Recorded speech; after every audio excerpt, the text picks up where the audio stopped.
हमें कभी भी अपने ऊपर चिंता को हावी नहीं होने देना चाहिए, क्योंकि चिंता कई तरह की समस्या को लेकर आती है।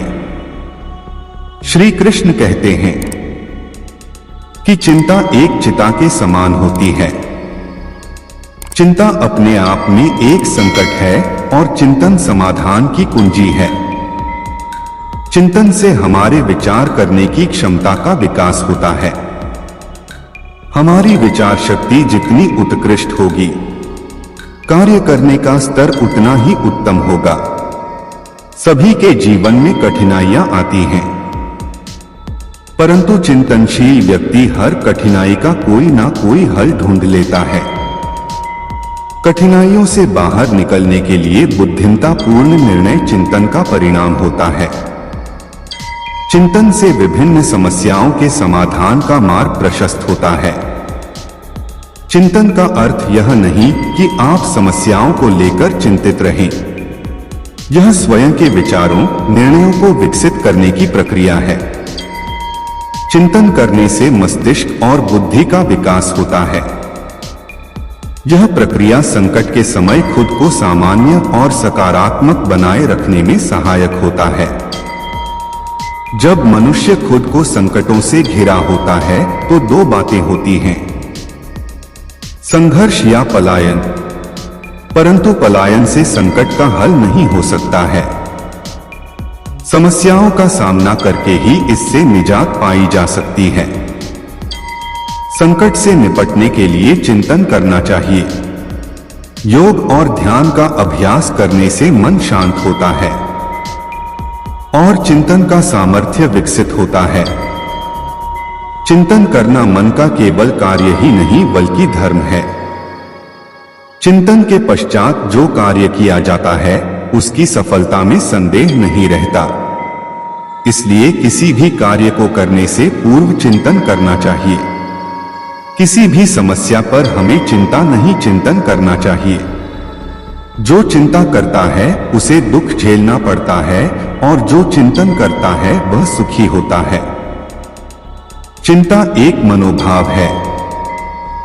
यह किसी संभावित संकट की आशंका का परिणाम है। यह व्यक्ति के मन में भय और क्लेश उत्पन्न कर देता है। चिंताग्रस्त व्यक्ति के लिए समस्याओं से लड़ना कठिन हो जाता है। उसमें समस्याओं के समाधान के लिए उचित योग्यता का अभाव हो जाता है। अधिक सोचने के कारण व्यक्ति दुश्चिंता का शिकार हो जाता है और तनावग्रस्त हो जाता है। चिंता बुद्धि और विवेक को नष्ट कर देती है। यह मनुष्य के लिए घातक है। मन के चिंतित होने की स्थिति कुछ ऐसी होती है जैसे सागर के भीतर आग लगी हो। इसमें ना धुआं निकलता है और ना ही यह आग किसी को दिखाई देती है। इसे वही अनुभव कर सकता है जो स्वयं उससे होकर गुजरता है। कमजोर इच्छा शक्ति वाले इस आग में जलकर खाक हो जाते हैं। चिंता का कारण व्यक्ति के कामनाओं पूर्ति न होना भी है। पवित्र गीता में श्री कृष्ण अर्जुन से कहते हैं, विषय वस्तुओं के संबंध में सोचते रहने से मन आसक्त हो जाता है। इस कारण कामना की उत्पत्ति होती है और कामनाओं की पूर्ति न होने पर मन चिंताग्रस्त हो जाता है। क्लेशित मन में क्रोध की उत्पत्ति होती है। क्रोध से मनुष्य कुंती के प्रभाव में आ जाता है और उसकी बुद्धि भ्रष्ट हो जाती है। बुद्धि भ्रष्ट हो जाने पर व्यक्ति स्वयं को नष्ट कर देता है। प्रत्येक मनुष्य को जीवन में अनेक पीड़ादायक परिस्थितियों से गुजरना पड़ता है। इन परिस्थितियों में चिंतित होना स्वाभाविक है। चिंता से जो तनाव उत्पन्न होता है वो साधारण मनुष्य को तनाव के मकड़जाल में उलझा देता है। सामान्य मनुष्य का सारा जीवन तनाव में गुजरता है। वह रोते हुए पैदा होता है, शिकायत करते हुए जीता है और अंत में निराश होकर मर जाता है। जीवन में चिंता का उत्पन्न होना स्वाभाविक है। परंतु इससे मुक्त होने का प्रयास किया जा सकता है। कुछ विशिष्ट और व्यवहारिक तरीकों को अपनाकर तनाव मुक्त जीवन जिया जा सकता है, जिसके भीतर धैर्य, सहनशीलता और संघर्ष की क्षमता होती है। वह तनाव को अपने ऊपर हावी नहीं होने देता। श्री कृष्ण कहते हैं, क्यों व्यर्थ की चिंता करते हो? तुम क्या लेकर आए थे जो खो गया है? जो आज तुम्हारा है, कल किसी और का था, परसों किसी और का हो जाएगा। तुम इसे अपना समझकर मग्न हो रहे हो। बस यही समस्त दुखों का कारण है। जो हुआ अच्छा हुआ, जो हो रहा है वह अच्छा हो रहा है, और जो होगा वह भी अच्छा ही होगा। इसलिए तुम भूत का पश्चाताप और भविष्य की चिंता मत करो। वर्तमान चल रहा है। कर्म पर तुम्हारा अधिकार है, फल पर नहीं। यह सोचकर कर्म मत करो कि तुम्हें फल प्राप्त होगा।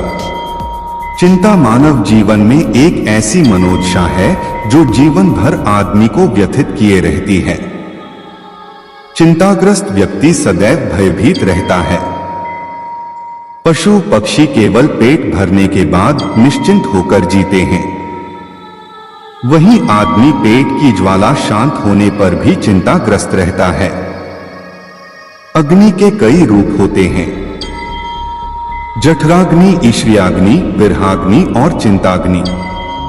चिंताग्नि तो आदमी को प्रातः काल बिस्तर से उठते ही रात्रि सोने के समय तक जलाती रहती है। चिंता को नागिन भी कहा गया है, जो आदमी को डसती रहती है।